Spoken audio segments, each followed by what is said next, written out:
Let's start with a short review for the last week of Yuri Rodionov and Mate Dodig. Yuri lost in a tight match 6-7 in the third set to Reedy in the Challenger semifinals in Madrid last week.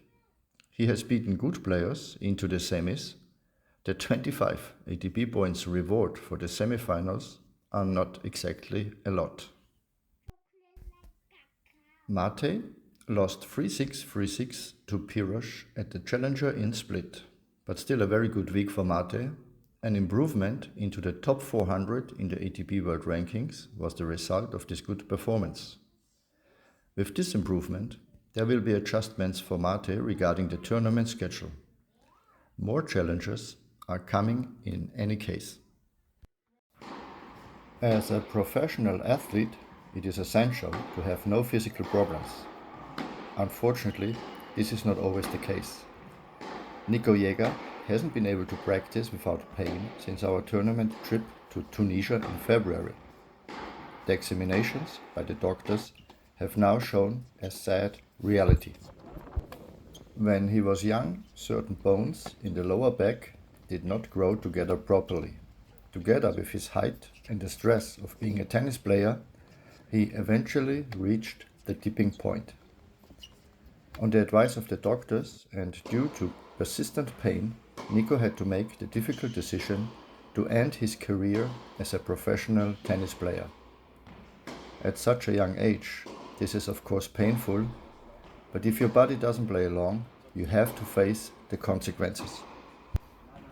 Knowing Nico, he will find a new and fulfilling challenge. All the best for his future, and we will definitely stay in touch. Of course, the tennis world keeps on turning. Yuri Rodionov was in action at the 250 ATP in Munich.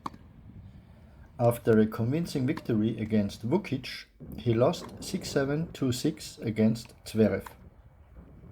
He still needs to improve his utilization of chances, otherwise Yuri has made a very good impression on clay so far. It was a tournament-free week for Mate Dodig, Sebastian Sorga and Slava Belinsky. The weather in Vienna was unstable and chilly. Nevertheless, it was important to make the most of this time. It is always an experience to talk to people who are interested in tennis and our players. Most people have good intentions when they share their suggestions for improvement.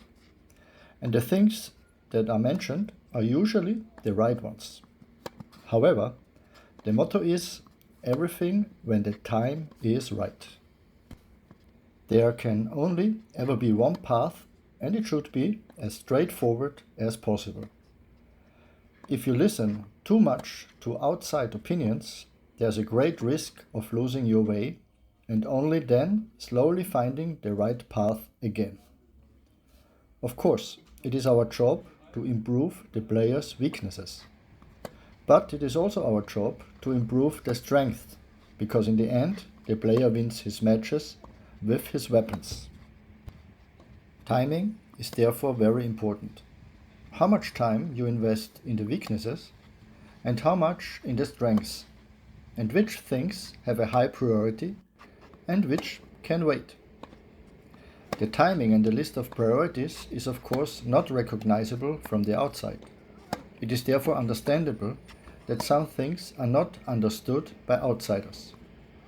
And I'm not even talking about the level of a player's personal development, which is of course also a big influence on when the player is ready to make certain improvements. Ultimately, we as coaches also need to be patient with people who mean well, but of course only know one side. Admittedly, in some moments it is difficult to maintain this patience, so I understand coaches who sometimes get angry. Competition in sport is always associated with emotions, both on and off the court. And that is ultimately what makes it so exciting. So you should never forget that the more advice you get for a player, the greater the interest is in this player. And that, of course, is a positive thing. Next week, we can get some advices again. We are going to another tournament. I will report on that. Thanks for watching and see you next time.